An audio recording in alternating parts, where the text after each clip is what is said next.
cet échange. Franck, vous nous entendez bien? C'est bon? Franck? C'est bon? Oui. Je vous entends bien, Donc, effectivement, bonjour. Merci. On a préparé tous ensemble cet échange. J'espère que Théo va pouvoir nous rejoindre. Donc Théo de Paris. Mais bon, ce qui est intéressant, c'était le fait que le télétravail, on peut pas dire qu'il se généralise, mais il devient en tout cas quelque chose qui est vraiment accepté selon les entreprises ou les secteurs d'activité. Mais la plupart du temps, c'est quand même encore du home office. Donc ça, on aura quelques témoignages là-dessus. C'est-à-dire que le télétravail, la plupart du temps, c'est encore chez soi. Quand on est en télétravail, en fait, on est à son domicile et ça peut poser un certain nombre de problèmes. Et donc, on va voir dans cette logique-là quelles peuvent être les solutions, les éléments de solution apportés par les tiers-lieux par rapport à la question du bien-être des salariés, puisqu'il s'agit de ça, mais aussi de la mobilité, puisque l'avantage du télétravail en home office, quand on travaille de chez soi, c'est que il n'y a pas de déplacement, il n'y a pas de temps de déplacement. C'est un avantage, ça peut aussi, on va voir poser quelques inconvénients. Pour autant, est-ce qu'il faut revenir, reprivilégier la solution on va dire, du monde d'avant pour prendre une expression un petit peu usitée, de revenir au siège de l'entreprise de manière classique? Voilà. Est-ce que les tiers-lieux, les espaces de coworking ne sont pas une solution intermédiaire intéressante qui peut apporter des éléments de réponse? Alors, je propose en intro juste quelques chiffres pour faire le point sur...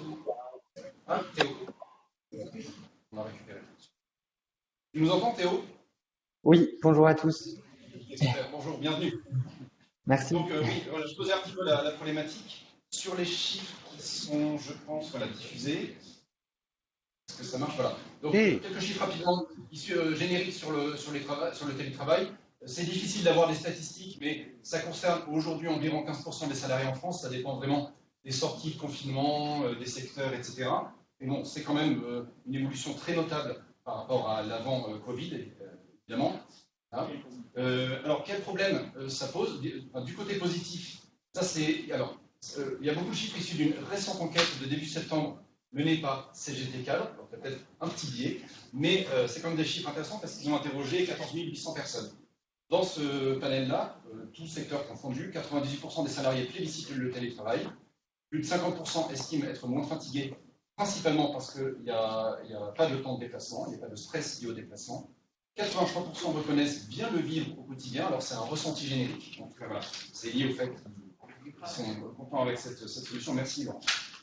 70% estiment être plus productifs de cette manière, donc tout ça c'est positif, mais ils reconnaissent également les défauts du home office, donc là c'est la spécificité du télétravail à domicile. Et encore une fois, il ne faut pas se dire que le télétravail correspond forcément à du home office, mais aujourd'hui c'est très majoritairement le cas. 60% des gens qui sont en télétravail depuis chez eux n'ont plus vraiment avoué ne pas avoir de limite horaire fixe, vie pro, vie perso. Alors, ils se disent, voilà, je peux être disponible sur des horaires qui étaient de la vie perso avant, je coupe moins facilement. Ces données, pardon, je ne vous ai pas dit, mais tout ce qu'on fait ici donc, sera enregistré, sera mis en ligne juste après sur le site de Typographie, et y compris les diapositives qui sont diffusées et les 2 vidéos qui vont suivre. Voilà. Donc tout ça, vous pourrez le retrouver. Voilà, ça c'est la question des horaires. La question, alors, syndrome dépressif, voilà, c'est apparemment selon l'acceptation médicale, mais c'est lié à la question un petit peu de la solitude. On va trouver un chiffre par rapport à ça, parce que finalement, quand on ne travaille plus avec ses collègues, c'est quand même un environnement différent. Il y a la question des douleurs musculo-squelettiques. Le cadre de travail n'est pas forcément adapté. Et il y a le relationnel. On voit sur l'image de fond des tensions familiales à différents niveaux. Enfin bon, là, c'est quand même, c'est pas forcément évident pour tout le monde. Et voilà, 66% ont ressenti l'isolement par rapport à leurs anciennes habitudes de travail. J'ai fini avec les slides. Voilà. Donc, Philippe, si vous êtes prêt, on va diffuser peut-être la vidéo reportage. Je vous propose de voir. Pardon, j'arrête le partage. Tac, voilà. Je vous propose, juste pour terminer cette introduction, de voir un reportage de 2 minutes 30 que j'ai pu réaliser avec 2 coworkers qui sont des télétravailleurs, enfin, des salariés d'entreprise qui travaillent à distance. Parce que là aussi, on ne va pas forcément parler des start-upers, par exemple, ou des entreprises, des TPE ou des petites PME. Alors, souvent, c'est les gens du numérique ou de la communication, c'est principalement dans certains secteurs, qui se sont basés entièrement dans un espace de coworking. Ça arrive quand même assez souvent. On trouve moins de télétravailleurs vraiment salariés déportés, mais on en trouve quelques-uns et j'ai pu en rencontrer deux. Philippe, si on peut lancer la vidéo.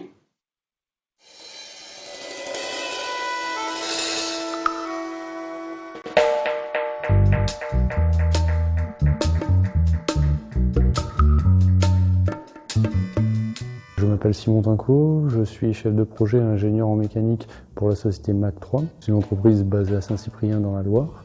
Donc je travaille à distance dans un espace de coworking basé à Clermont-Ferrand, situé à 145 km de mon siège social.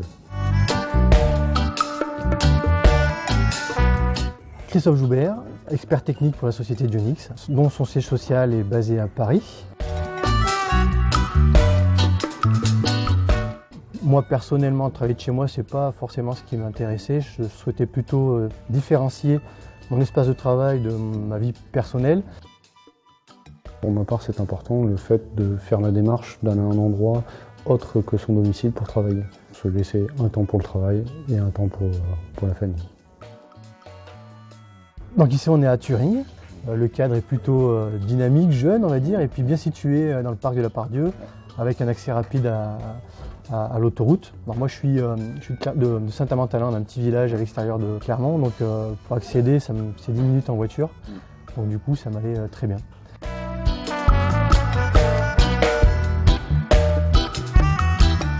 L'intérêt aussi d'être dans un cowork, c'est qu'on est beaucoup plus efficace dans ses tâches quotidiennes, dans la mesure où il y a un peu moins de demandes inopinées, dans la mesure où on n'est pas présent physiquement sur le site de l'entreprise. La nuance, c'est qu'il faut être assez autonome dans son travail et dans un dernier temps, avoir une confiance mutuelle avec son employeur. On a en plus un lien social extrêmement enrichissant et une deuxième chose, c'est qu'on a une ouverture d'esprit parce que dans un cowork, il y a énormément de profils différents. Mais ce qui est intéressant ici, c'est du coup, vu qu'on est dans un bureau partagé avec d'autres sociétés, il y a une émulsion en fait d'idées. Alors peut-être pas pour nous parce que nous on a déjà notre société, mais du coup on a eu plusieurs sociétés qui sont créées, qui sont venues dans notre bureau, qui en sont partis parce que du coup ils ont grossi. Et du coup on participe un peu malgré nous à les aider à évoluer dans leur business et je trouve ça hyper intéressant.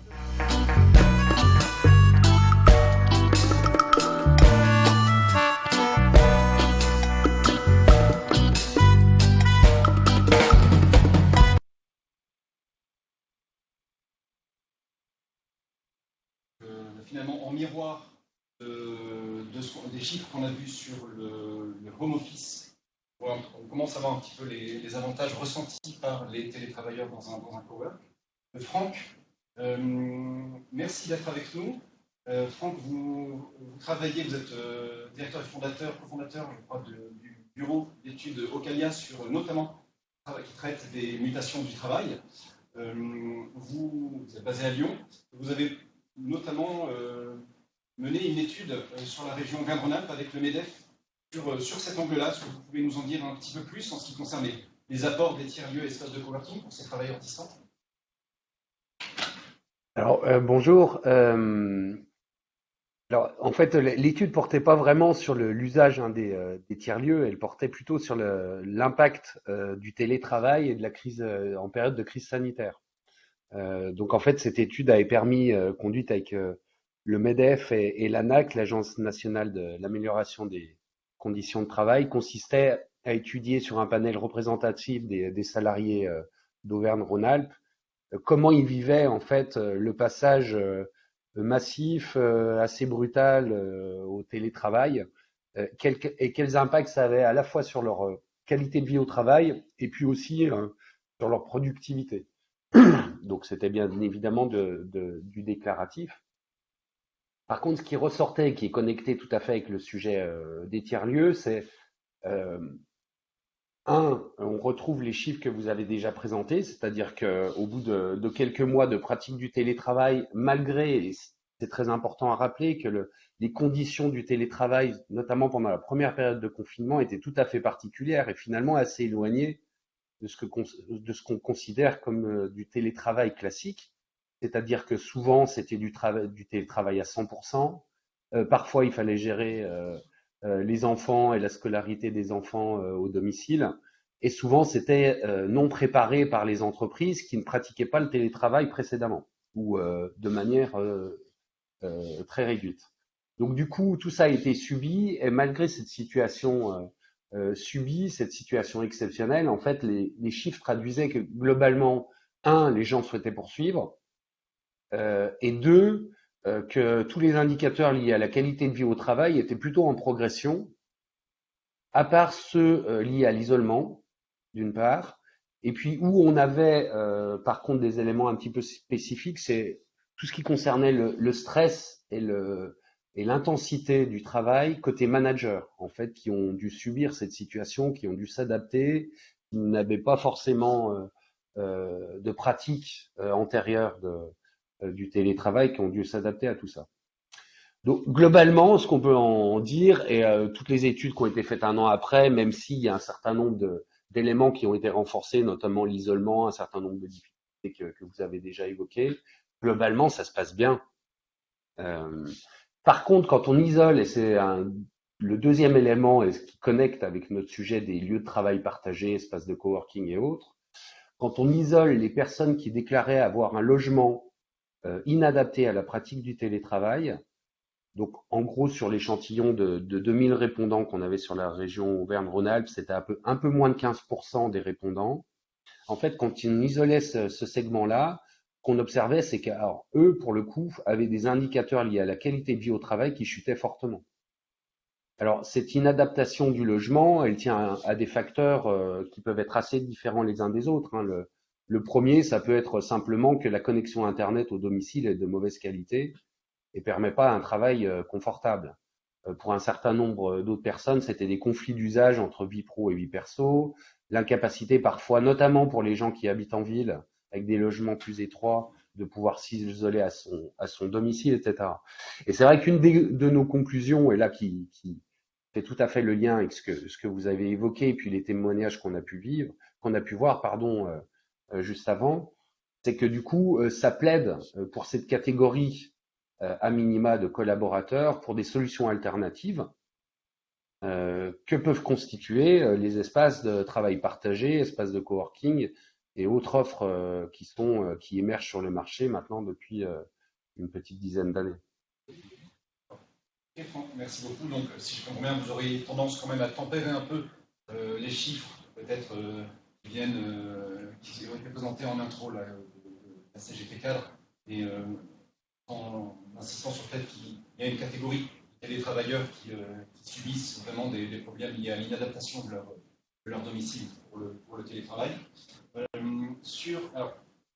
Maintenant, si je me ça veut pas dire, alors, juste pour préciser, ça veut pas dire sur ces 15% de gens qui déclarent qu'ils ont un logement inadapté, ça veut pas dire forcément d'ailleurs qu'ils sont contre la pratique du télétravail. Simplement, ce qui précise, c'est que leur logement étant inadapté, leur pratique du télétravail n'est pas que positive, il y a un certain nombre de difficultés qu'ils rencontrent au quotidien. Par contre, ça ne veut pas dire qu'ils veulent pas continuer à télétravailler, puisqu'on avait alors pas des chiffres aussi importants que vous, ou du moins, mais c'était sensiblement pareil, puisqu'on avait 90% à peu près des répondants qui souhaitaient poursuivre le télétravail.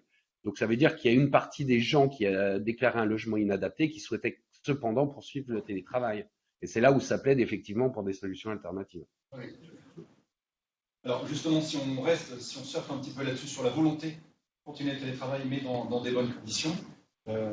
Tristan, donc Charlotte, vous êtes fondateur, gestionnaire de 2 tiers-lieux coworking. Je ne sais pas si vous diriez plutôt tiers-lieux coworking, parce que des fois c'est des notions à la fois proches, mais on sait qu'elles sont différentes.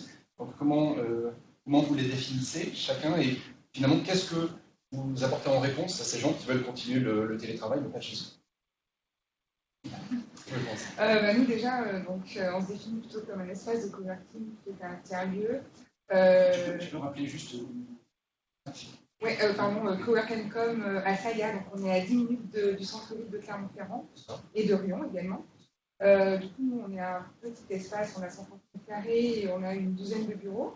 Et du coup, donc, on se définit comme espace de coworking où on mutualise vraiment les moyens, donc imprimante commune, salle de dîner, enfin voilà. Et du coup, de cet espace, c'est de recréer du lien entre des gens qui sont justement isolés, que ce soit des télétravailleurs ou des entreprises indépendantes, principalement. Et c'est ça. On est aussi plutôt à coworking, effectivement, on a 4700 mètres carrés, 600 postes. Voilà, de Turing 22, pardon. C'est sans doute attendu de nous présenter. Oui, donc voilà, Turing 22, c'est ça. C'est un espace qui est ouvert maintenant à 2 ans et qui héberge à peu près une petite centaine d'entreprises. Et voilà, au quotidien, on profite de l'effervescence et de tous les travailleurs qui sont sur place. Donc vous êtes globalement d'accord avec les retours en vidéo là, qu'on a vu des deux Christophe et Simon? Oui, complètement, surtout moi je trouve sur l'isolement des télétravailleurs. Alors nous, on n'a pas de télétravailleurs d'entreprise clermontoise, mais on a des télétravailleurs d'entreprises qui sont hors de la région. On a une entreprise de Montpellier et une plutôt dans le nord de l'Allier. Et donc on a des télétravailleurs qui habitent Clermont et qui viennent travailler chez nous. Mais du coup, ça leur permet d'avoir tout un écosystème qu'ils n'auraient pas autrement en étant chez eux seuls. Et puis bénéficier, on l'a vu aussi, d'un lieu de travail adapté, avec des fauteuils adaptés, un bureau adapté. Voilà. Donc c'est une sorte de vie sociale professionnelle qui est un des principaux avantages des services, d'une certaine manière. Oui, ça permet aux gens de rester isolés chez eux. Et il y a vraiment une des principales limites de l'office. Pouvoir malgré tout croiser d'autres gens, la machine à côté. Soit effectivement ce qui est d'autres salariés. Mais aussi, du coup, on a le cas de certaines entreprises nationales qui n'ont pas de bureau à Clermont-Ferrand et qui ont pris plusieurs postes pour leurs différents télétravailleurs qui, du coup, sont à Clermont-Ferrand ou à proximité et du coup se retrouvent et ça permet d'entrer. Il y a aussi la dimension événementielle, animation, qui va un peu plus loin que la machine à café, qui permet plus de brassage. Comment vous assurez ça dans votre territoire? Alors nous, dans notre espace de coworking, on essaie de mettre en place des petits déjeuners réguliers qui ne sont pas forcément prévus, qui sont un petit peu sur le moment, quelqu'un amène des croissants, voilà, mais ça crée un moment de convivialité. Après, on essaie de mettre en place un repas avec tous les gens qui font du coworking une fois par mois, pour tisser du lien aussi entre chaque coworker. Et après, on fait des événements, des after-work, des choses comme ça. Et là, on leur propose de participer et d'ouvrir également leur réseau, donc d'inviter les gens ou leurs collègues de travail qui peuvent être proches ou des fournisseurs, pour essayer aussi d'agrandir le réseau. Voilà. C'est vraiment pareil, on travaille aussi beaucoup sur cet aspect convivialité, after-work, petit déjeuner, c'est important. Et on essaie vraiment de travailler, de permettre aux gens de contribuer à l'agenda en mettant à disposition gratuitement les différents espaces de réception, de réunion, pour que vous puissiez organiser plus facilement des événements, des voire des associations professionnelles qui leur permettent justement d'intensifier leur pratique. C'est quasiment aussi les lieux événementiels. De cette manière, on peut, même si on n'est pas coworker, on peut louer, utiliser les facilités événementielles. Ouais. Et je pense vraiment que les gens viennent chercher aussi un côté convivialité. On n'a pas en étant seul chez soi. Et alors, c'est intéressant, c'est qu'on peut aussi élargir un petit peu au-delà du cercle purement professionnel. Fabienne, merci d'être avec nous aujourd'hui. Vous travaillez à la CAF 63. Est-ce que vous pouvez nous décrire un petit peu votre poste et nous parler de cet enjeu social au-delà du cercle professionnel? Alors moi, je travaille à la CAF, donc je suis chargée de mission sur l'animation de la vie sociale. Alors, c'est peut-être le point d'achoppement sur les structures, parce que l'espace de coworking, tiers-lieu et l'espace de vie sociale dont je parlais précisément tout à l'heure, il y a des ressemblances tout en étant différentes. J'ai plutôt essayé de trouver des ressemblances, mais je vais plus me rapprocher du tiers-lieu, même si l'espace de coworking, vous avez parlé de social, de mutualisation, espace de partage, espace de rencontre, aussi sur l'événementiel, on va retrouver ça aussi dans un tiers-lieu. Mais je vais plus loin d'être experte sur les tiers-lieux, je sais largement la parole aux collègues qui Et après, on va retrouver dans les tiers-lieux et l'espace de vie sociale des outils national, on va retrouver des choses qui vont être, qui vont avoir beaucoup de points de ressemblance avec les tiers-lieux, même si un tiers-lieu, c'est pas un modèle unique. Tout dépend de l'objet d'un tiers-lieu et on va trouver là une diversité dans les tiers-lieux où on peut être effectivement sur un espace de service uniquement, un espace d'activité, etc. Et on va se retrouver effectivement sur une plus-value au niveau du bien, notamment, au niveau du bien social, au niveau de... Avec une dimension territoriale, finalement. Oui, voilà. Alors, il y a peut-être un point commun. C'est effectivement que c'est souvent des initiatives locales. Et qu'on va se retrouver sur... nous, on est sollicité par différentes structures, qu'elles soient associatives ou collectives. Et ça vient souvent d'un besoin du territoire qui a été repéré par soit la collectivité, soit par une association, soit sur un collectif d'habitants qui se disent là, nous, il nous manque ça. Et on a envie de créer un espace qui puisse répondre à un besoin et qui peut être effectivement un espace de travail partagé. Alors, si on se place du point de vue du télétravailleur, quel est son bénéfice d'aller dans un espace de vie sociale qui a une dimension professionnelle, mais pas que? Eh bien, la vie sociale. Je pense que l'isolement, quand on est chez soi, c'est quelque chose que mais à un moment donné, je crois que c'est la vie sociale, c'est aussi le partage. Tout à l'heure, j'entendais aussi la possibilité aussi de s'entraider, mutualiser des choses. Et je pense que c'est très important, la vie sociale. Je crois que, alors sans âge, mais on a beaucoup parlé aussi du fait qu'à un moment donné, l'isolement du télétravail, ça a généré tout un ensemble de choses, la perte de dynamique, la perte d'émulation. Je crois que c'est... N'hésitez pas à poser des questions si vous voulez échanger sur la première partie sur les apports des tiers-lieux des espaces de coworking. Franck, Théo, bien sûr, vous avez aussi la parole. Faire rebondir à une question de Patrick de Clermont-Ferrand. Oui, peut-être, est-ce qu'on peut préciser avec un exemple ou deux exemples quelle est la différence réellement entre un tiers-lieu et un espace de coworking? Par exemple, vous avez une expérience sur la région, est-ce que... Alors, moi, j'ai une expérience, je peux vous parler jusqu'à ce soir de l'espace de vie sociale et des centres sociaux et de l'animation de la vie sociale à CAP, puisque c'est une politique nationale. Par contre, je ne suis pas experte en tiers-lieu, même si effectivement il y a beaucoup de ressemblances. Et le France tiers-lieu sera... Théo, est-ce que tu veux prendre la parole sur la question de la définition du tiers-lieu? Parce qu'effectivement, c'est ta thématique. Tu peux te présenter en deux mots, s'il te plaît aussi. Oui, avec plaisir. Donc Théo Lachmann, je travaille à France Tiers-Lieu. Je suis chargé des partenariats et je travaille notamment sur un projet qui expérimente le télétravail en tiers-lieu. Donc pour répondre rapidement, alors on n'a pas de définition précise et c'est volontaire de ce qu'est un tiers-lieu, puisque les tiers-lieux en fait sont...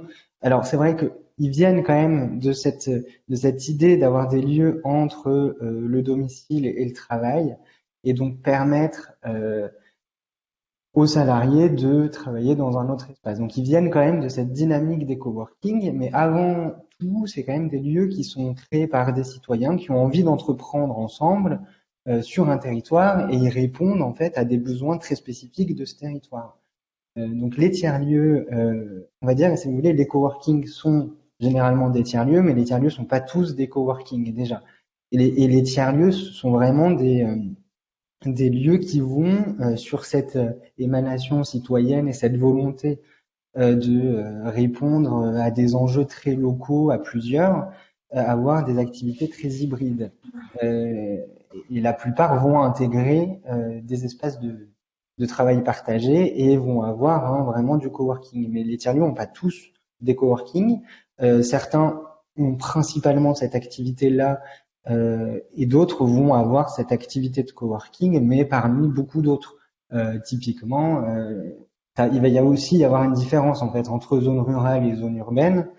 Et Et donc des tiers-lieux vont pouvoir avoir une thématique, on va dire, plus culturelle, plus agricole, avec des tiers-lieux nourriciers, mais qui vont aussi intégrer voilà, des espaces de travail partagés.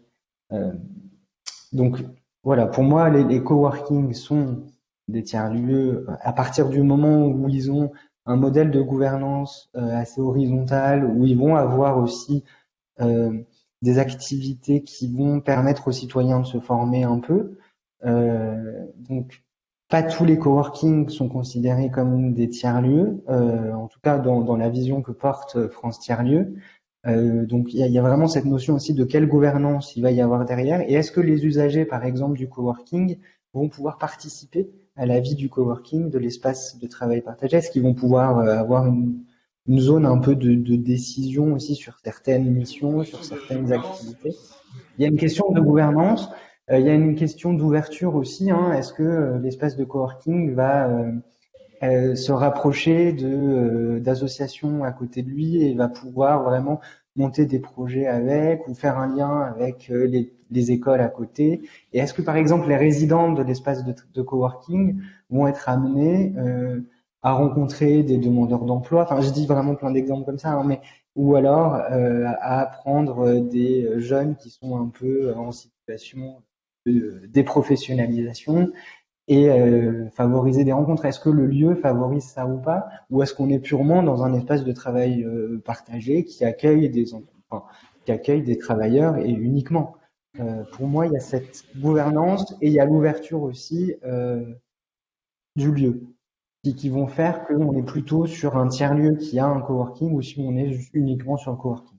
Je ne sais pas si c'était plus clair. Mais... Je pense. Moi, ce que je retiens, c'est qu'il y a quand même une diversité de types de tiers-lieux avec des fonctionnalités cover. Voilà. Ce qui est intéressant aussi, finalement, sur Clermont, sur l'Auvergne. J'ai élargi aussi autour de Clermont, il y a le périurbain, il y a même en zone rurale. On a aussi, on retrouve cette diversité d'espaces. Charlotte, Tristan, est-ce que vous pouvez nous faire un peu le profil des entreprises, enfin des acteurs du monde de l'entreprise qui utilisent vos espaces de coworking finalement, on a l'impression que je disais tout à l'heure qu'il y a des entreprises qui sont basées là, mais des télétravailleurs, on a vu dans le reportage relativement peu. Est-ce que en termes de profil, est-ce que ça correspond et qu'est-ce qu'on peut faire par rapport à ça? Est-ce que c'est des choses qui sont faisables depuis l'intérieur de la politique des espaces de coworking ou c'est une coordination plus large?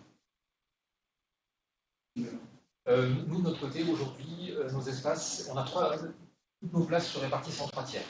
On a un tiers de vraiment indépendants et un tiers des postes qui sont occupés par des PME et puis un tiers qui sont occupés par de grosses structures.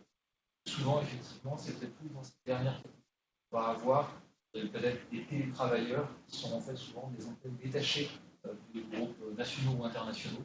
Ils sont plutôt en solo, un petit peu comme Christophe, même si peut-être en partie d'un grand groupe. C'est des télétravailleurs, c'est une sorte de département d'une entreprise qui est détachée. Pour l'instant, les solos, c'est ceux où quantitativement il y en a encore peu. On en a de plus en plus. Mais ça reste encore petit à l'échelle de l'ensemble. C'est quand même souvent des petits groupes, des petites équipes qui sont détachées sur place. Nous, notre profil de coworker, c'est plutôt des gens qui travaillent seuls, qui ont une entreprise ou qui sont seuls ou avec un alternant ou un salarié. Après, au-delà, on a remarqué que si les structures grandissent, les gens ont besoin de bureaux fermés. Nous, tout est en open space. Donc du coup, s'ils embauchent, les gens partent louer un bureau ailleurs, seuls. À Turing 22, il y a une organisation d'espace qui est finalement intermédiaire entre un open space complet et des bureaux individuels. Est-ce que tu peux nous en dire deux?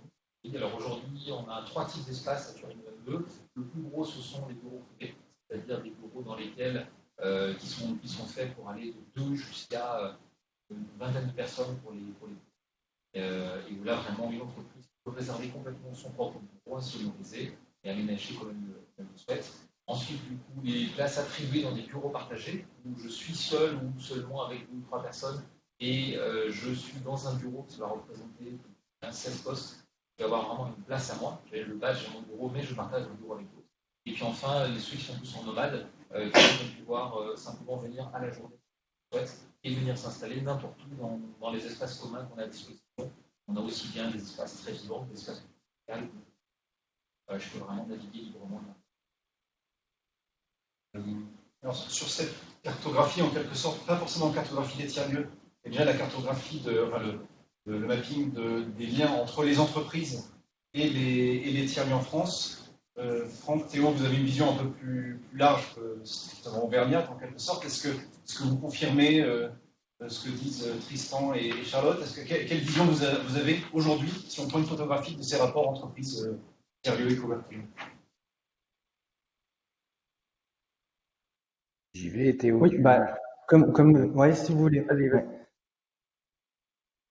Ouais. Alors, au niveau de la vision, en tout cas nationale, donc, on peut avoir la dynamique des tiers-lieux, sans parler, pour commencer, du lien avec les entreprises, mais en tout cas, au niveau des tiers-lieux, ça augmente. Il y a une volonté, par les soutiens, et puis par aussi cette volonté des citoyens de s'investir de plus en plus et de porter des projets, d'être acteurs de leur territoire. On voit vraiment en l'espace d'un an, et en plus, avec ce qui s'est passé avec le Covid, il y a cette volonté encore un peu plus grande. On a vraiment ce sentiment-là, c'est encore qualitatif, mais en tout cas sur les chiffres, on passe de 1500, 1800 l'année dernière à 2500 tiers-lieux recensés à date, et donc on se dit que si cette dynamique continue, en 2022, on sera à 3000, voire 3500 tiers-lieux.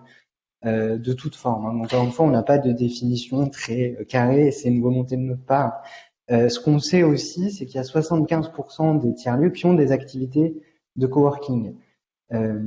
Et sur la totalité des tiers-lieux avec qui on est en contact, il y a 2,2 millions de personnes qui sont venues travailler en tiers-lieu en 2020. Donc en plein Covid, hein, vraiment pendant l'été 2020. Ils ont tous un modèle économique qui est quand même fragile. Et c'est vrai que c'est la problématique qu'on peut ressortir le plus, et surtout ceux qui sont en zone rurale, puisqu'ils dépendent principalement de subventions publiques en zone rurale, avec 50% à peu près de leur modèle économique qui va être axé sur ces subventions-là.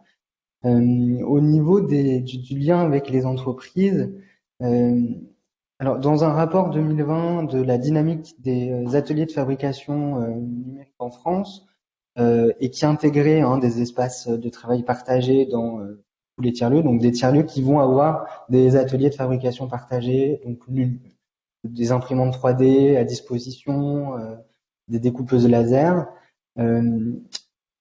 Il y a cette volonté d'accroître la visibilité des entreprises vers ces espaces-là. C'est-à-dire qu'il y a une très faible visibilité, et il y a des tiers-lieux qui n'ont aucune connexion avec des entreprises, malgré une demande de leur part et une volonté de communiquer vers ces entreprises-là et d'aller vers ces entreprises aussi, en sachant qu'ils jouent un rôle vraiment dans la découverte des métiers. Ça pourrait être des passerelles vraiment au niveau des compétences demandées par les industries qui souffrent actuellement sur certains territoires. Ils ne trouvent pas les compétences en fait pour des salariés.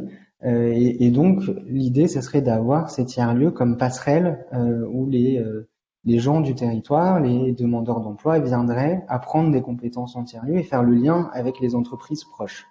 Là, actuellement, avec... Oui. Théo, excuse-moi, tu parles de l'expérimentation qui est lancée, c'est ça?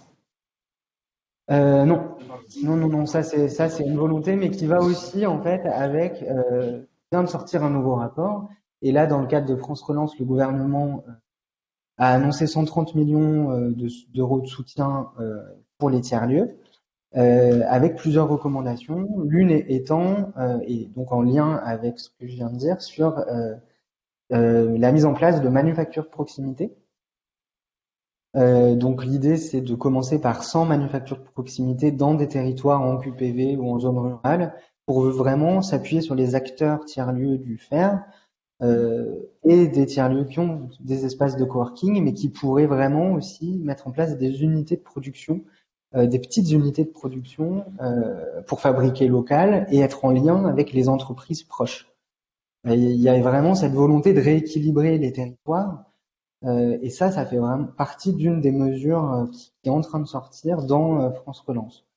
On sait que les tiers-lieux sont des acteurs économiques de leur territoire. Il y a 52% des tiers-lieux qui sont impliqués aux côtés des entreprises. Alors là, ça peut être sur diverses formes. Ça peut être vraiment des tiers-lieux qui sont incubateurs et qui vont eux-mêmes donner naissance à des futures entreprises.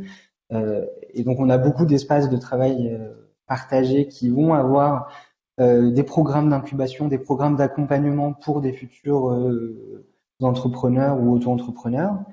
Et on a même des projets d'entreprise qui sont développés dans des tiers-lieux. On a recensé ça à peu près autour de 39%. Ça reste encore assez faible par rapport au potentiel de tiers-lieux-là. Donc il y a vraiment un travail à faire sur la visibilité du potentiel des tiers-lieux par rapport aux liens avec les entreprises et à l'intérêt qu'il pourrait y avoir pour les entreprises de travailler en lien avec les tiers-lieux. C'est en train vraiment de se faire, et notamment avec des programmes comme Manufacture de proximité qui sont en train de se lancer. Voilà. Et en plus, peut-être pour conclure peut-être sur en tout cas cette vision qu'on a au niveau actuellement tiers-lieu et entreprise, il y a de plus en plus d'entreprises qui elles-mêmes vont créer leur propre tiers-lieu aussi, puisqu'il y a cette notion de revoir son mode d'organisation du travail, de revoir aussi comment est-ce que le salarié peut sentir bien au travail. Et donc, on a de plus en plus d'entreprises qui ont créé elles-mêmes leur tiers-lieu, donc soit en interne, soit à côté, dans une ville proche ou dans un lieu proche, avec une réorganisation totale de leur espace de travail et même de la façon dont les salariés vont pouvoir collaborer et réfléchir à des projets, de futurs projets.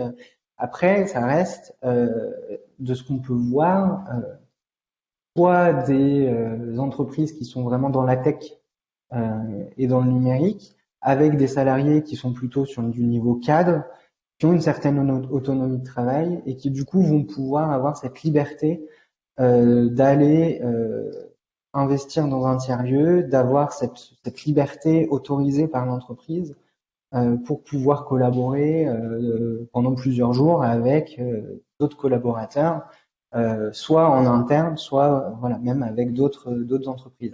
En tout cas, on sent vraiment ce mouvement actuellement sur ces entreprises qui vont elles-mêmes créer des tiers-lieux.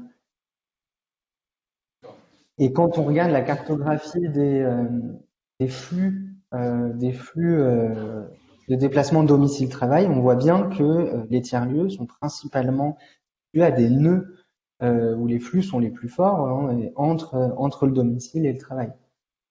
Alors, sur la dimension mobilité territoriale, on va y revenir juste après. Je voudrais donner la parole à Franck. Franck, est-ce que vous vous y retrouvez dans la description nationale, en quelque sorte, que vient de faire Théo sur la région Rhône-Alpes, par exemple? Oui, tout à fait. On retrouve effectivement le même type de dynamique. En fait, ce qui est peut-être compliqué à comprendre de l'extérieur pour les gens qui ne sont pas complètement immergés dans ce sujet, c'est qu'effectivement, on a deux notions qui quand même un petit peu différentes. La notion de tiers-lieu qui embarque des choses très diverses, très hétérogènes. Et puis nous, la catégorie qu'on appelle les lieux de travail partagés, qui sont parfois nommés tiers-lieux d'activité, qui sont en fait soit des lieux complètement dédiés aux problématiques du monde économique et du travail, soit des fonctions embarquées à l'intérieur de lieux qui ont d'autres fonctions et qui gèrent une partie travail. Et là-dedans, en fait, il y a deux grandes catégories sur ces tiers-lieux d'activité pour schématiser un petit peu, mais peut-être essayer d'être plus facilement compréhensible. C'est les tiers-lieux à dimension tertiaire. En gros, c'est les espaces de coworking, c'est ce qu'on connaît depuis une dizaine d'années, et où on se retrouve, où on partage des bureaux, et ce qui est principalement recherché par les publics fréquentent aujourd'hui ces lieux, c'est effectivement un réseau social, de rencontrer d'autres personnes, de développer des projets communs. Et c'est principalement ce que viennent rechercher les gens, au-delà d'avoir un lieu physique avec un bureau et bien évidemment un environnement sympa, convivial et confortable qui facilite ces échanges. Et puis on a un deuxième qui a été évoqué par Théo et qui est au cœur de ce qui est recherché dans manufacture de proximité, qui sont plutôt les ateliers de fabrication numérique, les Fab Labs, on va dire, en tout cas les Fab Labs professionnels, et qui, eux, au-delà de partager un bureau, partagent des équipements techniques qui peuvent être des machines-outils, etc., avec un principe qui est de dire, plutôt que chacun investisse individuellement et consomme une grosse partie de son capital sur ses investissements, et ben on va mutualiser et on va finalement louer ces équipements et payer en fonction de l'usage. Donc, c'est toutes les nouvelles formes d'économie alternatives qui se développent et qui apportent tout un tas de nouvelles solutions, notamment pour les jeunes entreprises qui démarrent et qui n'ont pas forcément des moyens importants à consacrer à ces investissements. Et donc, bien évidemment, c'est des accélérateurs d'innovation sur les territoires. Donc ça, c'est pour la cartographie, on va dire, des tiers-lieux d'activité. Après, moi, pour prolonger un petit peu ce qu'a dit Théo et qui est intéressant, il y a la question, du moins il y a une dimension aussi dont on a moins parlé, mais je pense qu'on va y aller. On va y aller juste après. C'est la question de l'impact potentiel de ces nouvelles organisations du travail sur l'aménagement du territoire et sur la manière dont les gens se déplacent pour aller au travail. En fait, nous, on travaille depuis 2014 sur un projet, du moins plusieurs projets successifs européens qui visaient justement à favoriser ces nouvelles organisations du travail pour avoir un impact sur la question des mobilités domicile-travail. C'est une promesse qui existe depuis longtemps. C'est une réflexion qui est dans l'air du temps depuis longtemps, qui est une réflexion de bon sens, qui est de dire que le déplacement le plus économe, c'est celui qu'on ne fait pas. Et du coup, qui encourage les salariés à éviter une partie des déplacements qu'ils font pour se rendre à leur travail. Alors, tout ça était une promesse. Nous, on a conduit un projet pendant 6 ou 7 ans pour essayer de trouver tout un tas de leviers avec beaucoup de difficultés pour essayer d'accélérer ces nouvelles pratiques et faire en sorte que les gens, 1 ou 2 jours par semaine, puissent rester chez eux ou à proximité de chez eux dans des lieux dédiés au travail pour éviter de se déplacer tous les jours et avec tous les effets négatifs que vous connaissez bien, notamment sur des grandes agglomérations très attractives comme Genève, Lyon, enfin les métropoles de manière générale. En fait, par rapport à ce sujet-là, on a quand même une vraie contrainte. Alors même si la crise Covid a été un énorme accélérateur de tout ça, on avait à l'époque un frein qui a été en partie levé par la crise Covid, c'est des freins culturels du côté des employeurs et des managers qui étaient frileux par rapport à ces nouvelles organisations du travail. Ça, c'est le premier élément qui a été, encore une fois, en grande partie levé par la crise sanitaire. Et après, il reste des problématiques quand même de fond, 2 principales. Un, c'est pour que, au-delà du fait qu'on télétravaille à domicile, on puisse aussi utiliser des espaces de travail alternatifs à proximité du domicile, il faut qu'il y ait une offre. Or, aujourd'hui, les territoires ne sont pas maillés, les territoires périurbains ou ruraux autour des métropoles ne sont pas suffisamment maillés.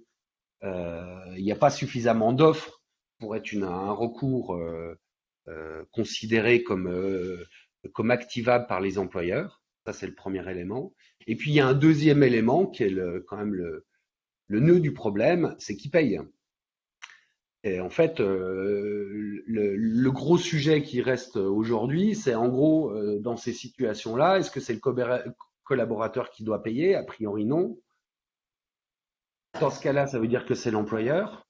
Et si c'est l'employeur, c'est comment il active des choses pour avoir, à partir du moment où il a des coûts supplémentaires pour donner cette solution alternative, au moins aux 15% de collaborateurs que j'évoquais en préambule, et qui ont des logements qui sont inadaptés, mais peut-être de manière plus large, ça veut dire aussi qu'il faut qu'ils trouvent des économies à d'autres endroits.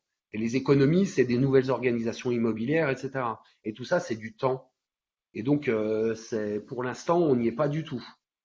Donc en fait, la réalité des publics qui sont dans ces espaces de travail partagés au sens large, c'est soit des entrepreneurs, soit des salariés, mais qui en général viennent dans ces lieux-là parce que leur entreprise est située dans d'autres territoires et ils viennent explorer un nouveau territoire, développer un marché.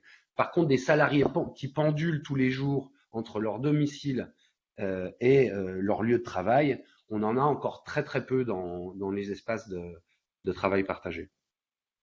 Alors, ce qui est intéressant, c'est que vous évoquez la question du maillage territorial, effectivement, question un petit peu de densification des tiers-lieux sur un territoire. Je voudrais diffuser maintenant justement le témoignage assez passionné. Tu veux réagir, Théo, avant que je diffuse la vidéo? Oui, si c'est possible, juste pour réagir à ce qu'a dit Franck, qui est vraiment, on partage totalement ça à France Tiers-Lieux, sur en tout cas ce que vous avez évoqué. Sur le premier frein, moi je dirais qu'il n'est pas forcément levé. En tout cas, il est peut-être levé au niveau du télétravail à domicile. Au niveau du télétravail en tiers-lieu, ou en tout cas même en espace de coworking, il y a encore beaucoup d'acculturation à faire. Et il y a énormément d'entreprises qui soit ne connaissent pas du tout cette possibilité-là, soit qui ont une vision même erronée de ce que pourrait être l'accueil pour le salarié et vont avoir dans les premières rencontres en tout cas, quand on discute avec eux, vont avoir une vision dire mais enfin en fait il va jamais travailler, il va être avec plein de gens, il est dans un lieu, il peut y avoir de l'open space, donc il y a toute une acculturation à faire qui reste encore très importante sur le télétravail en tiers-lieu, enfin en tout cas de ce qu'on ressent. Après c'est vrai qu'il y a aussi de vraies différences entre régions. Et c'est pas du tout les mêmes logiques, même dans l'expérimentation qu'on est en train de faire, de ce qu'on peut voir en Auvergne-Rhône-Alpes ou en Normandie. C'est pas les mêmes logiques non plus de déplacement ou de problématiques de travail. Et c'est vrai qu'en région Auvergne-Rhône-Alpes, la majorité des télétravailleurs dans les espaces de coworking sont des auto-entrepreneurs ou des salariés qui ont déménagé et qui sont très loin de leur siège social. En région Île-de-France, on a énormément d'entreprises qui aujourd'hui ont leur siège à 100% dans un espace de coworking. Qui peut d'ailleurs même repenser aussi, est-ce que c'est du télétravail? Puisque si l'entreprise est à 100% avec ses salariés dans un espace de coworking, on peut se demander si c'est du télétravail ou pas. Mais bon, ça, c'est pas la question d'aujourd'hui. Je t'interromps parce que je voudrais qu'on voit quand même le témoignage de Boris et qu'on parle un petit peu de l'expérience du réseau Extramuros. Bon, ça fait partie de Charlotte et Coworking.com. Philippe, vous nous entendez?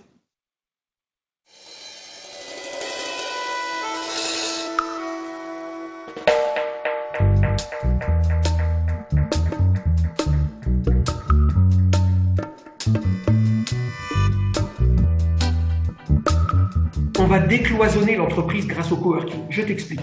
Si l'entreprise, elle fait venir tous ses salariés de l'Ain, de l'Isère, Nord-Isère, de la Haute-Loire, au centre-ville de Lyon, sans aucune raison. En fait, ils viennent dans une grande tour où ils ne se rencontrent jamais d'un étage à l'autre, puisqu'ils ne sont pas dans le même service. Mais si tu dis à l'entreprise, un jour par semaine, tous vos salariés, ils pourront aller dans 4 coworking, un au nord, un au sud, un à l'est, un à l'ouest de Lyon. Eh bien, tous tes salariés qui vivent dans cette zone géographique, ils vont se retrouver le même jour dans le même espace de coworking. Et du coup, le mec de la compta, il va rencontrer la nana du marketing, qui va rencontrer le gars de la production et qui va rencontrer la stagiaire du service client. Mais c'est juste génial. C'est-à-dire que tu décloisonnes l'entreprise de façon effectuelle, c'est-à-dire en fonction du lieu d'habitation. Et nous, on va plus loin avec Benoît. On dit que le résultat, ça va créer des amitiés, ça va créer du covoiturage, ça va créer des nouvelles façons de penser en disant « mais je savais pas qu'au marketing, vous pensiez ça ». Alors que nous, on sait très bien au développement qu'il faut surtout pas mettre l'accent sur ça et ça. C'est que vertueux. C'est vertueux pour l'entreprise, c'est vertueux pour le salarié et c'est vertueux pour le territoire et l'environnement. Pourquoi? Parce que le salarié, il reste sur place, ils consomment sur place. Nous, chez Benoît, il y a des food trucks qui viennent tous les jours à midi. Alors, c'est 10 € par repas, hein, c'est pas grand-chose, mais c'est 10 € qui restent sur le territoire. Et quand, chez nous, ils ont fini de télétravailler à Néron, dans l'Inde, eh bien, à 18h, ils terminent de travailler. À 18h05, ils sont dans le village. Ils peuvent faire de l'associatif, ils peuvent aller dans le conseil municipal, ils peuvent aller chercher leurs enfants, mais on est sur que du vertueux. Et en fait, le seul hic, c'est à mon avis que les entreprises ne connaissent pas. C'est tout.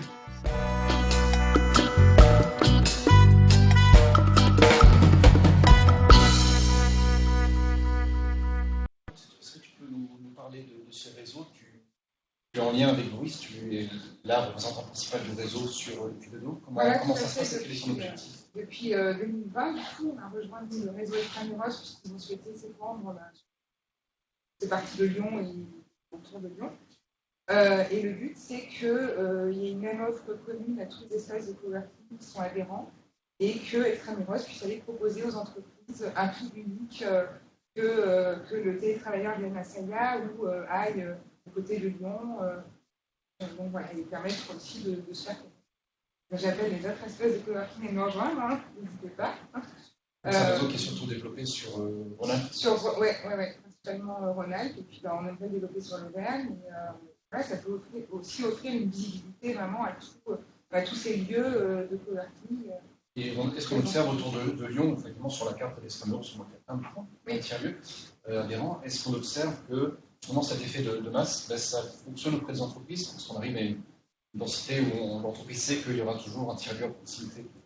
Je pense que c'est le but. Après, aujourd'hui, je pense que malgré tout, la crise du Covid a un peu ralenti aussi, tout ça, hein, tout le monde a dit tout. Mais je dis, à terme, c'est le but que vraiment les entreprises connaissent ce système-là et puissent le proposer à leurs salariés et recourent de plus en plus à ce système. Pour aller un petit peu plus loin sur les dispositifs pour faire en sorte qu'il y ait d'une part plus de tiers-lieux, d'autre part que ces tiers-lieux soient plus connus du monde des entreprises. On va peut-être revenir, Fabienne, sur la manière dont la CAF accompagne l'émergence des espaces de vie sociale, mais qui contribuent vraiment à ce maillage territorial. Et juste après, Théo, si tu veux bien, on reviendra pour conclure sur l'expérimentation en cours d'une approche plus volontariste avec la région Normandie. Et donc, Fabienne, je vous donne la parole sur la manière dont la CAF peut accompagner l'émergence de ces lieux. Oui, alors c'est effectivement au niveau du maillage territorial. J'ai envie de dire peut-être que c'est le premier maillon de la chaîne de pouvoir accompagner sur sollicitation des associations ou des collectivités qui nous sollicitent. En 2 mots, simplement l'animation de la vie sociale, ce n'est pas un concept qui parle beaucoup. Pour la CAF, c'est 2 choses, c'est les centres sociaux et les espaces de social. Le tout est articulé quand même pour la CAF dans un schéma directeur de l'animation de la vie sociale avec différents partenaires comme l'APSA, l'MSA et l'État.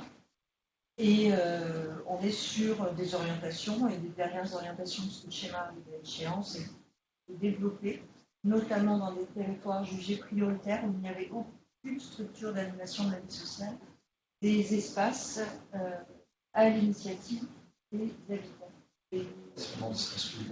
C'est principalement des espaces ruraux, même si là on est sur un projet en cours sur un quartier, mais on est le maillage urbain n'est pas tout à fait le même. Il va s'articuler plus avec des constructions récentes. Sur Clermont, alors là on est plus sur effectivement la ruralité, puisqu'on peut aller sur Ambert, on peut aller sollicité par Saint-Jean-d'Aubière, enfin des petites communes qui à un moment donné soit valorisent ce qui existe déjà, parce que c'est pas que créer, c'est aussi une dynamique territoriale qui s'est mise en place, mais qui à un moment donné a besoin de moyens ou d'être accompagné dans une structuration un petit peu plus importante. Donc, alors, à la différence des tiers-lieux, on peut avoir un tiers-lieu et un espace de vie sociale, c'est totalement compatible. Ça se rapproche largement. Alors, si on se met dans la logique tiers-lieu, on serait plus sur un tiers-lieu social. Voilà. Et qui peut avoir une dimension, enfin un espace de travail. Totalement. Alors, ce qu'il faut savoir, c'est que la CAF, effectivement, on va forcément partir d'un diagnostic mondial, diagnostic social. On va forcément, l'espace de vie sociale, c'est une initiative locale, ça veut dire une initiative citoyenne, une initiative d'habitants. Il y a forcément le diagnostic. S'il y a un besoin d'espace partagé, bien sûr qu'il sera mis en place. Mais l'espace de vie sociale ne peut pas être une activité unique. C'est-à-dire qu'on ne peut pas donner un agrément, donc un financement, pour une structure qui ne proposerait qu'un espace de travail partagé. On va être forcément sur une logique, parce que c'est la branche famille, il ne faut pas l'oublier, famille, enfants et jeunes. Voilà. Et alors, quel est le type le type de financement et d'accompagnement à ces lieux qui sont gérés? Alors, c'est assez concret. On est sollicité, là, on a 7 projets en cours. Alors, pour vous situer un peu dans le Puy-de-Dôme, on est quand même relativement mauvaise par rapport au Rhône, où on a eu sur 80 structures d'animation de la vie sociale. Puy-de-Dôme, on est sur 8 centres sociaux, 11 espaces de vie sociale. Il n'y en avait que 5 espaces de vie sociale il y a 4 ans. Donc, on est dans une logique de développement, mais culturellement, historiquement, on va dire le Puy-de-Dôme, même par rapport à l'Allier, c'est encore très modeste. Donc, voilà. Donc, c'est une logique qu'on est en train de développer. Concrètement, les associations disent, voilà, nous, on aimerait bien, effectivement, on est un collectif d'habitants du territoire, plusieurs associations, une collectivité, on aimerait bien développer quelque chose. On va les rencontrer et on va travailler avec eux. Il faut forcément construire un projet, on appelle un projet social, diagnostic, axe stratégique d'intervention, projet, activité, alors effectivement, ça doit être un travail partagé, activité en lien avec les problématiques du territoire. Ce projet-là, il est déposé, donc il y a un accompagnement fait, et c'est le conseil d'administration de la CAF qui va valider, donner un agrément, une prestation de service qui est annuelle. Savoir que l'agrément peut aller jusqu'à 4 ans. Tous les 4 ans, il va falloir refaire un diagnostic social et réadapter. Une aide au fonctionnement. Il y a une aide au fonctionnement. Et à l'investissement non. Au fonctionnement, les aides à l'investissement de la CAF sur des structures, effectivement, elles existent aussi. Sur des structures d'animation de la vie sociale, mais sont à côté. Alors, ça peut être effectivement une aide d'investissement sur une structure qui se métamorphose, sur un local qui se réhabilite et qui a vocation à être sur un centre social qui peut réhabiliter ses locaux, etc. On est sur les subventions d'investissement. C'est un dispositif, on a parlé de l'exemple du Puy-de-Dôme, un petit peu du Rhône. Ça existe dans tous les c'est départements. National. C'est national. C'est national. Voilà. C'est l'orientation de la CNAF sur la branche famille. L'animation de la vie sociale, une des grandes orientations de la branche famille, c'est alors le bien-être, contribuer au bien-être alors des familles, et puis c'est aussi concilier la vie professionnelle et la vie familiale. Donc on se retrouve sur des dispositifs. Ça résonne avec ce qu'on a vu. Totalement.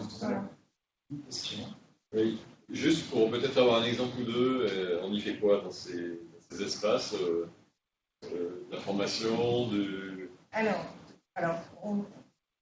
je vais vous en donner des exemples, j'en ai plein, mais à partir du diagnostic territorial, on peut être sur de l'accès à la culture, comme on peut être vraiment sur des apprentissages. Alors, on peut être aussi sur, je pense, un tiers-lieu qui juxtapose ou qui est au sein de l'espace de vie sociale sur le numérique, l'accès au numérique qui est, alors on peut dire que les EVS ont à peu près tous un accès au numérique sur l'accompagnement numérique dans le cadre de l'accès aux droits, l'accès aux services publics. On peut être sur des organisations de manifestations, on peut être sur... Alors le concept café est très très présent dans les espaces de vie sociale.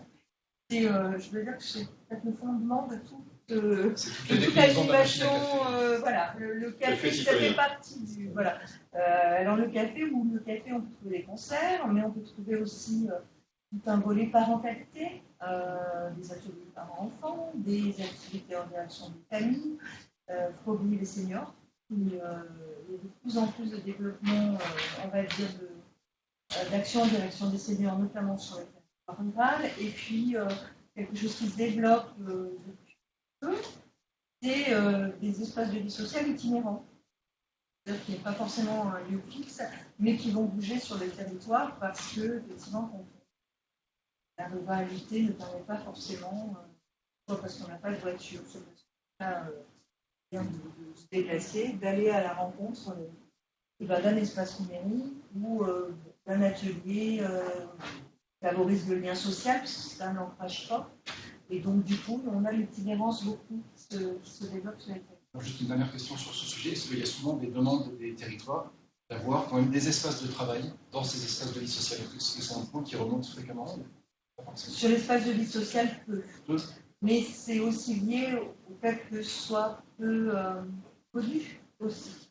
Parce que je pense que l'espace de vie sociale peut être une première étape, parce qu'il y a une création d'une vie sociale, il y a une création aussi, alors il faut savoir aussi que la gouvernance d'un espace de vie sociale, c'est forcément les habitants, c'est forcément les usagers. Donc de là connaître plein d'initiatives, c'est ce qui s'est passé, je pense à Saint-Germain-en-Laye, où on est sur au départ un espace de vie sociale qui est plutôt culturel, puis qui monte aussi en compétences, qui monte aussi en implication dans le territoire et qui va créer qui va créer au fur et à mesure d'autres choses. Mais on monte aussi en technicité. Parce que c'est pas si simple, on est en politique d'habitants, d'aller vers. La problématique qui émerge beaucoup dans tous nos échanges, c'est de faire savoir aux salariés et aux entreprises que finalement ces dispositifs existent. Théo, est-ce que tu peux nous parler justement de cette expérimentation volontariste pour renforcer les liens tiers-lieux entreprises que peut-être toute récente, qui a commencé en septembre? Oui, tout à fait. On a mis en place avec l'ANACT, donc l'Agence nationale pour l'amélioration des conditions de vie au travail, suite à leur contact, justement après leur enquête face au télétravail en urgence mis en place par les entreprises et tous les biais qu'il pouvait y avoir sur les conditions de vie au travail pour les salariés, dont on a évoqué, notamment Franck a beaucoup parlé de ça tout à l'heure. On a mis en place un projet de vraiment recherche-action sur comment simplifier le télétravail en tiers-lieu, en partant du principe que les tiers-lieux pouvaient être une réponse à ce besoin-là, avec plusieurs enjeux, à la fois côté entreprise, côté télétravailleur et côté tiers-lieu aussi. Et donc, on a vraiment des objectifs d'identifier et de lever les obstacles du télétravail en tiers-lieu et d'instaurer un dialogue entre tous les acteurs et notamment les partenaires sociaux au national. On a imaginé un projet avec deux niveaux, deux échelles, une échelle nationale qui comporte des ateliers de travail avec tous les partenaires sociaux, côté salariés, côté entreprise, employeur, la fondation Travailler Autrement également, la NDRH aussi, et un niveau local sur 4 territoires qui vont expérimenter des binômes entreprises tiers-lieux pour mettre en place sur 3 mois minimum du télétravail de certains salariés des entreprises identifiées au sein du tiers-lieu. On a essayé de trouver des tiers-lieux qui avaient, alors 4 c'est pas beaucoup, mais en même temps on a vraiment essayé d'être le plus exhaustif possible en prenant 4 terrains très différents, un en région Île-de-France et à Paris avec Wojo qui est une grosse chaîne de coworking qui a aucune difficulté à avoir des auto-entrepreneurs, des salariés indépendants, par contre qui a du mal à avoir contact avec des grosses entreprises. Un terrain en région Auvergne-Rhône-Alpes avec Cedipro, alors peut-être que je parlerai plus de ce terrain-là puisque ça vous concerne un peu plus. On a un terrain dans les Hauts-de-France et un terrain en Normandie qui sont 2 tiers-lieux dans des zones très rurales. En région Auvergne-Rhône-Alpes, c'est un terrain un peu particulier parce que c'est pas un tiers-lieu, mais c'est un réseau de tiers-lieux. C'est CDI Pro, qui est un réseau drômois de tiers-lieux et d'espaces de coworking que vous connaissez peut-être, et qui, depuis plusieurs années, réfléchit à vraiment essayer de faire de la prospection auprès d'entreprises. Ils ont essayé plusieurs méthodes. Et à chaque fois, il y a quand même des difficultés au niveau, il y a une vraie difficulté de langage en fait. Ils ont compris ça au bout de plusieurs rendez-vous, plusieurs réunions. Il y a une difficulté au niveau du vocabulaire et du langage entre les DRH et les tiers-lieux, et c'est à ce niveau-là que ça bloque. Donc nous, sur ces 4 terrains-là, on favorise en tant qu'association nationale la coordination de ce projet. Et donc, en fait, tout ce qui va être mis en place, toutes les hypothèses et tout ce qui va être problématisé dans les terrains va être remonté aux ateliers nationaux, lors des ateliers nationaux avec les partenaires sociaux, pour essayer de trouver un accord à la fin qui permette de faciliter vraiment l'accès des entreprises au télétravail en tiers-lieu. Et en même temps, c'est aussi voir comment est-ce que les tiers-lieux doivent s'adapter et répondre aux besoins des entreprises. Parce que on n'est pas que du côté entreprise, là où il y a le problème, il peut aussi être côté tiers-lieu. C'est-à-dire que peut-être que le tiers-lieu répond pas forcément à tous les besoins, ou en tout cas, c'est pas que du vocabulaire, c'est aussi repenser son programme d'accompagnement et comment est-ce qu'il reçoit les salariés. Et un tiers-lieu va pas recevoir de la même manière des salariés qui vont avoir une activité manuelle que des salariés qui ont des activités qui nécessitent même des conditions de travail assez protégées, avec beaucoup de confidentialité. Il y a plusieurs entreprises qui refusent d'envoyer des salariés en télétravail parce qu'il y a ces notions cette contrainte de données aussi, de données confidentielles. Et ça, c'est quelque chose qu'on n'avait pas forcément pris en compte avant. Donc voilà, on a ce terrain-là cette expérimentation qui va s'échelonner sur 1 an. On a démarré le terrain par Auvergne-Rhône-Alpes. Donc là, on est sur une population il y a beaucoup d'auto-entrepreneurs et beaucoup de salariés qui ont déménagé, en fait, qui ont voulu quitter un peu le bassin valentinois, là où sont leurs entreprises, et aller plutôt vers la Drôme pour leur vie personnelle. Et on remarque que beaucoup de ces salariés ont du mal en fait à parler à leur entreprise sur le télétravail en tiers-lieu. C'est-à-dire il y en a la moitié à peu près qui n'ont pas dit à leur entreprise qu'ils télétravaillaient dans le tiers-lieu et qui payent eux-mêmes leur place de coworking. Parce que il y a vraiment, il y a cette crainte vis-à-vis de l'entreprise, et ils préfèrent payer eux-mêmes leur place et ne le disent pas du tout à leur employeur qu'ils sont en tiers-lieu ou en espace de coworking. Certains ont par contre eu, et ça c'est parce qu'ils sont, en fait, soit ils partaient, ils démissionnaient, soit ils avaient cette autorisation de la part de l'entreprise d'aller dans un tiers-lieu, dans un espace de coworking, pour continuer à travailler au sein de l'entreprise. Ils ont eu cet accord-là, c'est-à-dire ils sont essentiels en fait, ils sont à un niveau assez essentiel au sein de l'entreprise, et donc ils ont cette possibilité de se rendre en tiers-lieu et d'avoir un peu leurs exigences vis-à-vis de l'entreprise. Donc on est sur différents profils. Quel doit être le livrable de cette étude d'ici l'été? Ouais, alors on a plusieurs livrables, notamment un qui va mettre en place l'idée du chèque bureau. Donc tout à l'heure Franck parlait de ce frein aussi qui était sur justement le financement.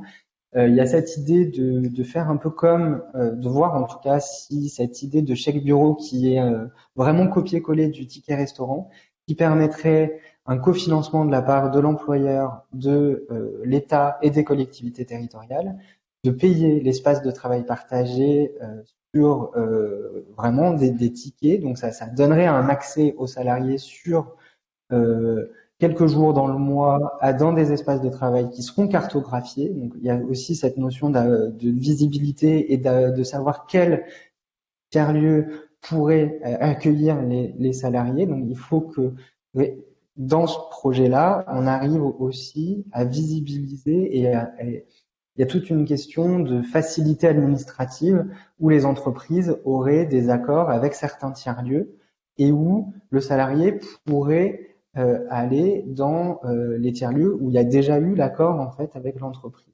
et qui payerait par le chèque bureau.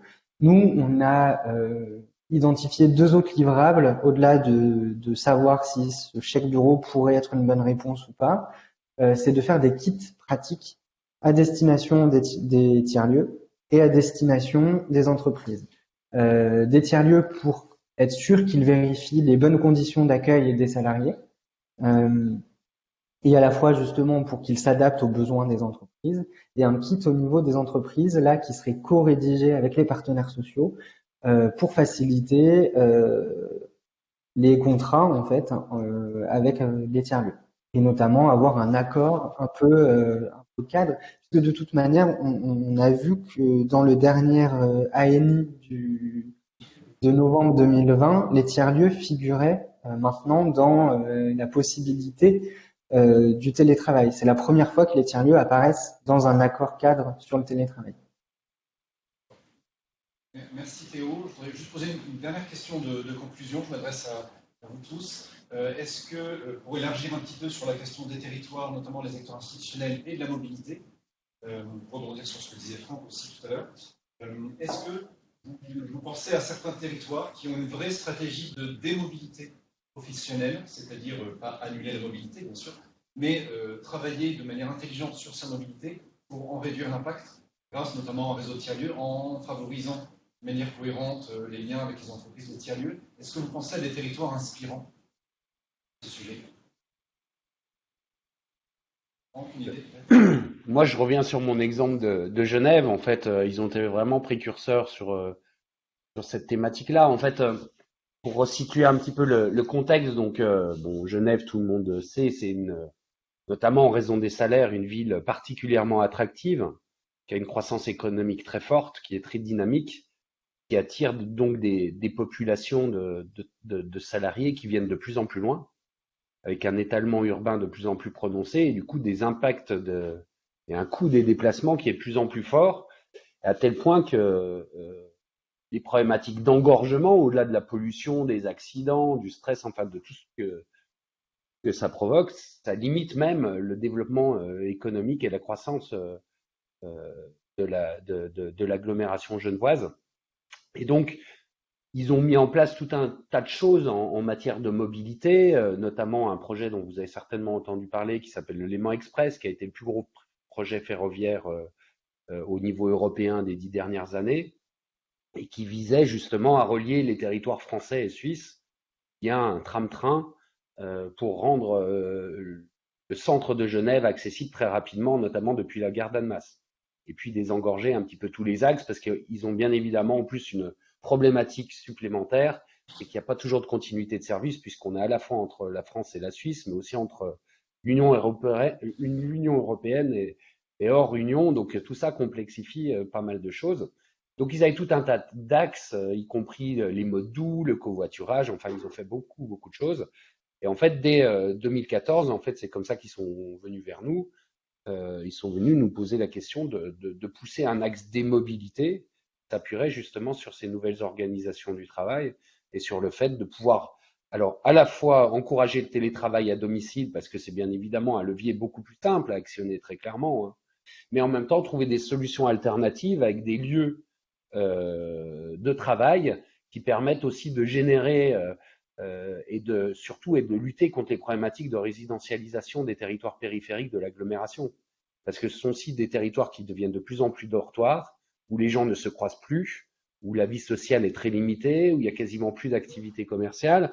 Et donc, l'objectif aussi de faire sortir les gens de leur domicile pour les emmener dans des lieux, c'est aussi de recréer de la vie sociale professionnelle, mais aussi de la vie sociale quotidienne, associative, culturelle, que les gens se rencontrent, etc. Donc là, il y a aussi un enjeu qui n'est pas forcément toujours immédiatement perçu, mais qui est aussi particulièrement important pour les agglomérations qui sont sur ces problématiques de concentration des emplois dans le centre-ville et puis de résidentialisation des territoires périurbains ou ruraux.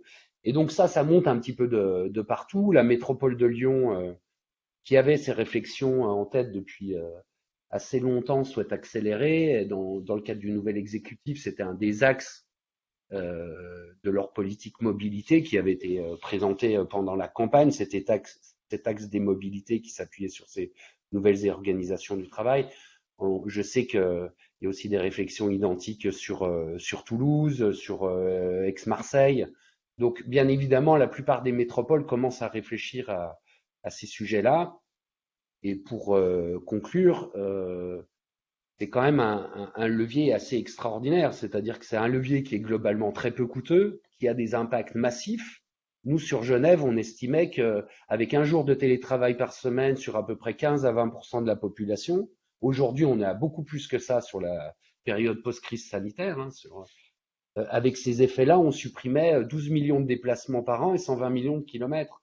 Donc, avec des investissements financiers, si je reprends le projet qu'ils avaient en parallèle de Léman Express, qui a coûté, je ne sais plus d'1 milliard d'euros, là, on était pour quelques centaines de milliers d'euros et surtout des évolutions de pratiques, etc., sur des effets beaucoup plus massifs que l'impact du Léman Express, qui est finalement relativement modeste au final. Donc, ça a pris du temps, on défriche depuis longtemps, mais on voit que c'est des préoccupations qui montent et qui vont devenir naturelles, on en est persuadé dans les années qui viennent. Super effet de levier un dernier mot sur d'autres éléments inspirants, très rapidement. Oui. Moi, je rejoins totalement ce qu'a dit Franck. Il y a aussi en plus vraiment ces notions même d'environnement qui permettent le télétravail et puis de diminuer tous ces trafics-là. Au niveau d'autres lieux, il y a la mairie de Paris qui réfléchit énormément à utiliser et à mettre en place une plateforme du télétravail en lien avec aussi la RATP, parce qu'en fait, il y a aussi la RATP est en train de se rendre compte que si les flux de Parisiens et de personnes qui vivent en banlieue de Paris continuent à prendre autant le métro et de manière aussi croissante, il va y avoir à un moment donné un effet bloquant et il n'y aura pas assez de trams possibles. Et donc il y a vraiment un enjeu aussi sur ça, même dans les villes où il y a du transport en commun. Et la région Normandie est en train de mettre en place une plateforme. Donc c'est financé par la collectivité et c'est en lien avec les tiers-lieux qui sont labellisés par la région Normandie pour mettre en lien les entreprises avec des tiers-lieux espaces de coworking labellisés par la région Normandie, et eux aussi ont démarré des expérimentations avec un chèque bureau mais régional. Il y a eu un couac au niveau des financements. Mais en tout cas, voilà, il y a cette volonté en Normandie et dans plein d'autres lieux de mettre en place des projets pour faciliter le télétravail, justement parce qu'ils répondent à tous ces leviers-là et à tous ces enjeux-là. Merci beaucoup. On est un petit peu dépassé, désolé, on va s'arrêter là, mais merci vraiment.